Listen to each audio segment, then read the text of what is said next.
ان سب اداروں نے مل کے بھی اگر خان کا مقابلہ کیا لیکن خان کھڑا رہا وہاں. اب خان کے ارد گرد سب لوگوں نے سرنڈر کیا ہے, کسی نے کس طرح کیا, کسی نے کس طرح کی, سب جانتے ہیں.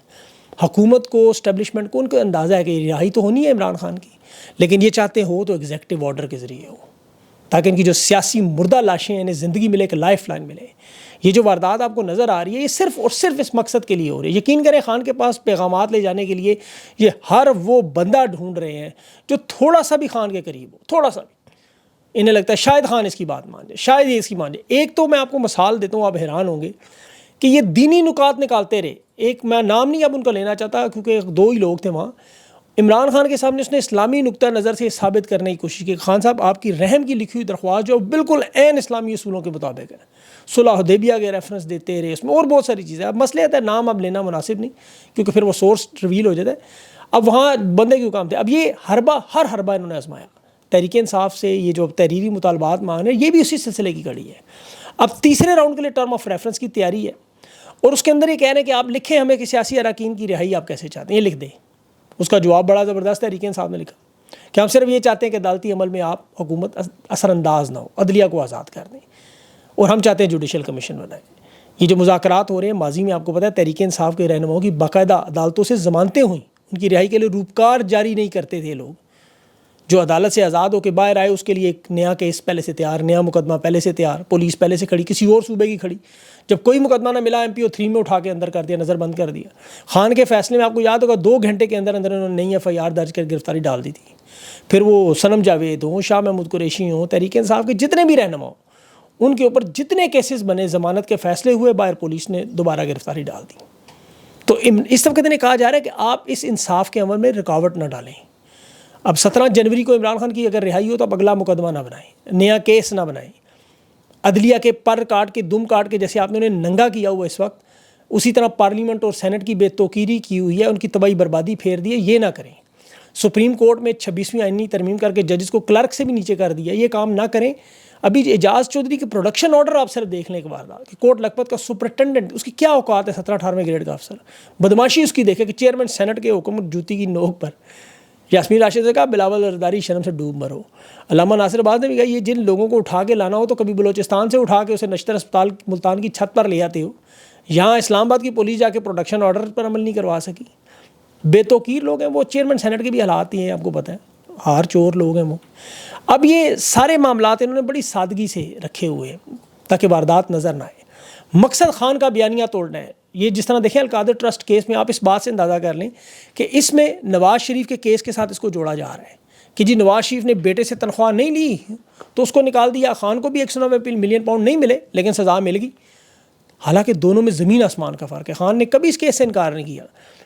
اصل بات تو 190 ملین پاؤنڈ کا ہے نا کہ وہ آئے کہاں سے, تو وہ ملک ریاض کے پاس کہاں سے آئے, حسین نواز کے ذریعے, نواز شریف کے بیٹے کے ذریعے جو اس نے پراپرٹی خریدی ون ہائٹ پارک کی, تو وہ پیسے منی لانڈرنگ کے ذریعے موٹر وے, ایئرپورٹ, اورنج ٹرین, میٹرو, ان کی وارداتوں کے کک بیک اسکینڈل پاکستان کی جو عوام سے لوٹے ہوئے, وہاں آف شور کمپنیوں سے بنے ہوئے, تو کیس تو یہ بنتا ہے. اب انہوں نے بنایا جی 60 ارب کا القادر کا کیس, حالانکہ پوری عمارت اور زمین کی قیمت جو وہ 60 کروڑ نہیں بنتی, اور ان کا دعویٰ جی کہ یونیورسٹی کی بلڈنگ 8 ارب کی بنی ہے, حالانکہ زمین اور بلڈنگ ملا کے بھی وہ 60 کروڑ نہیں بن رہا.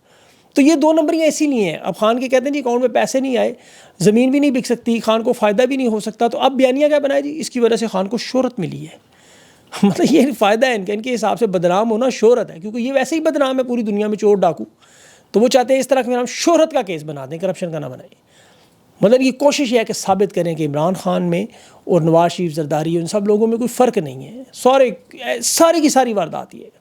اور پھر اس پہ پریس کانفرنسز کروا کے اپنے پٹے لوگوں کے کھول دیتے نکل آؤ, اور وہ بیچارے بھی جھوٹ بول بول کے تانگ آئے. وہ فیصل واڑا نے ہاتھ جوڑنے نے بس کرو, پہلے میں نے کہا تو تم لوگوں نے فیصلہ نہیں, اب 17 جنوری کو پھر مجھے گندا کرو گے, ذلیل کرو گے. 17 جنوری کو ہو سکتا ہے فیصلہ خان کے خلاف ہے, اسی لیے ایگزیکٹو آرڈر کی بات ہو رہی ہے. عدالتی آئین دیکھیں موجود نہیں ہے بالکل بھی, اسی لیے انٹرنیشنل اداروں کی طرف دیکھنا اب لازمی ہوا ہے. انسانی حقوق کے معاملے پر 15 جنوری میں جو برٹش پارلیمنٹ میں کیس شروع ہو چکا ہے, وہاں تقاریر بھی ہوں گی, تفصیل سے بات بھی ہوگی, لیکن وہ خیر میں اگلے ویلاگ میں کور کروں گا.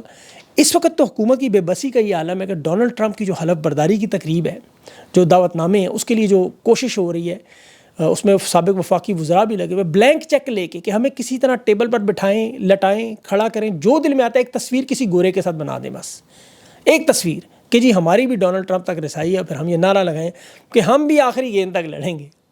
اب یہاں یہ بات یاد رکھیں کہ اسٹیبلشمنٹ نواز شریف سے بڑی سخت ناراض ہے، کیونکہ لندن پلان کے وقت نواز شریف کا یہ دعویٰ تھا کہ امریکہ میں میری بڑی اسٹرانگ لابی ہے جی، میری برطانیہ میں بڑی طاقت ہے، دونوں ملکوں میں گندے، اور دونوں ملکوں میں جھوٹ پکڑا گیا۔ اچھا بائیڈن کے ساتھ تعلقات تھے ان کے ضرور، لیکن بائیڈن سے خود اپنی جان بچانے میں لگا ہوا ہے، اور پھر ڈونلڈ ٹرمپ کی حکومت کے حوالے سے ان کے لیے جو شکنجہ کسا جا رہا ہے، وہ انہوں نے ڈونلڈ ٹرمپ کو انتشاری دہشت گرد، جمہوریت دشمن، خواتین کے حوالے سے ذاتی زندگی پر جو حملے کیے، وہ کہہ رہے ہیں کہ آئے تو صحیح یہاں حلف نامے کے لیے حکومت کی طرف سے، یہ باقاعدہ ڈیجیٹل ٹرکوں پہ ان کے بیانات مریم نواز احسن اقبال کے سب ٹائٹل کے ساتھ انگریزی ڈبنگ میں چلیں گے کہ امریکہ کے مقبول صدر کے بارے میں پاکستان کی موجودہ حکومت کی کیا رائے ہے، تو خوشی سے پھر ان کی باچھیں کھلیں گی، اور پھر ٹرمپ ان کی جو باچھیں ہیں وہ کھولے گا۔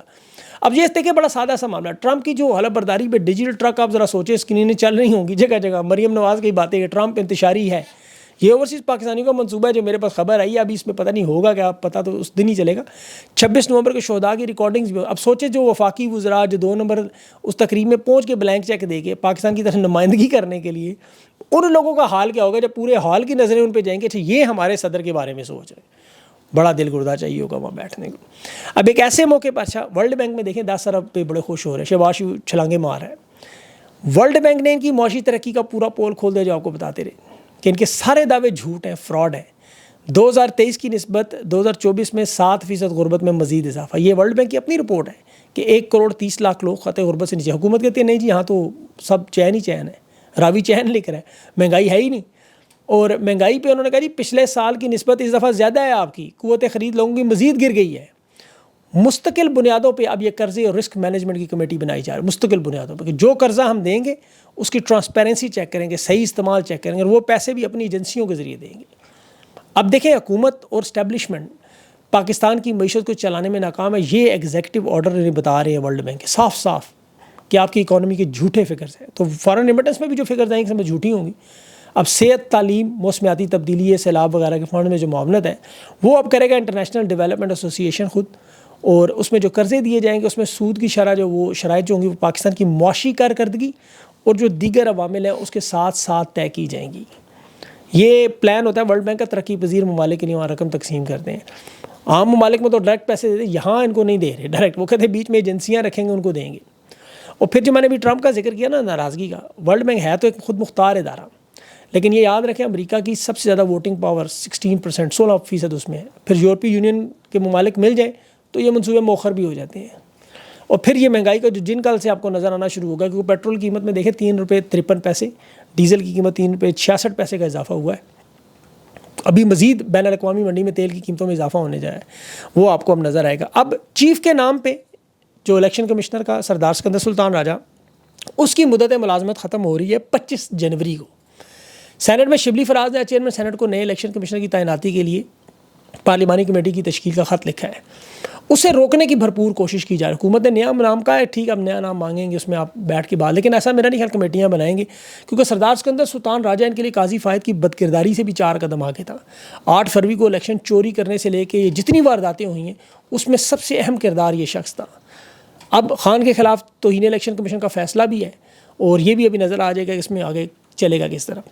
اب ان کے صحافی جو مین اسٹریم میڈیا پہ 30 لاکھ سے 80 لاکھ روپے تنخواہ 1 گھنٹے کے پروگرام کا روزانہ لیتے ہیں، حکومتی اشتہاروں پہ، ٹیکس پیئرز کے پیسوں پہ، حکومتی مال الگ، پلاٹ الگ، دیگر مراعات الگ، بلکہ جنسی ادویات، واٹر بیڈ، ہیلی کاپٹر، جہازوں میں سفر تک، بیرون ملک دورے تک، وہ پھر کبھی تفصیل میں ان کی سب کی آپ کو دکھاؤں گا، بتاؤں گا کہ کیا کیا فائدے لیتے رہے۔ اب جو لوگ صحافی یوٹیوب پہ کام کریں، عمران ریاض ہو گئے، صابر شاکر، موہت پیرزادہ، وقار ملک، یہ سارے انہیں یہ تانے دینے کی کوشش کیا کر رہے ہیں، حالانکہ خود ایک ٹی وی پروگرام پر جو کوئی دیکھتا نہیں اس کے 30 لاکھ سے 80 لاکھ روپے تنخواہ لے رہی ہیں، اندازہ کریں، اور پھر تھوڑی دیر بعد وہی یوٹیوب پر بیٹھ کے وہی بیانیاں عوام کے سامنے لاتے ہیں۔ اب عوام ان کی شکلیں دیکھنا نہیں پسند کرتے، ان کے دیکھیں ملینز کے ٹویٹر اکاؤنٹ اور یوٹیوب کی حالت یہ ہو چکی ہے جس طرح ٹی وی کی ریٹنگ ہے، سب کچھ مٹی میں مل چکا ہے۔ اب ان کے اندر تھوڑی سی غیرت ہوتی ہے، کبھی فیملی ولاگرز کے اوپر بات کرتے، فحاشی ورانی پہ بات کرتے، لیکن یہ نہیں کریں گے کیونکہ حکومت نے بیانیاں بنانے کے لیے پیسہ دیا۔ یہ آپ یقین کریں نواز شریف کے سارے اشتہارات دیکھ لیں آپ اس کے کہ نواز شریف آؤ موڈ سنبھالو، وہ دیکھیں ہر اخبار میں چھپا ہوا تھا۔ تو اب لوگ انہیں رسپانس نہیں دیتے، ان کی شکلیں نہیں دیکھنا چاہتے، کیونکہ طاقت کا اصل سرچشمہ تو عوام ہے، چاہے ووٹ دے، سپورٹ دے، ویوز دے، جو تو سارے ٹاؤٹ جو ہیں پریشان ہیں، کریں تو کرے کیا، وہ جلا وطن کر کے بھی ان صحافیوں کو، سب کو، ہم سب کو ملک بدر کر کے بھی ایک قسم کا یہ خوش نہیں ہے کہ یار ان کی, اور اس میں جھوٹ, سارا یوٹیوب کی آمدنی کے بارے میں ان کا جھوٹ ہے, اس میں سچائی نہیں ہے. میں آپ کو حقیقت بتا رہا ہوں, یہ جو کہہ رہے ہیں اس کا آپ تقریباً 600% کام کر دیں. یہ اتنے اگر پیسے کماتے تو موہت پیرزادہ اگر اپنے چینل نہ کھول لیے تھے. بہرحال اپنا خیال رکھیں, اگلی ویلا تک مجھے اجازت دیں. اللہ حافظ.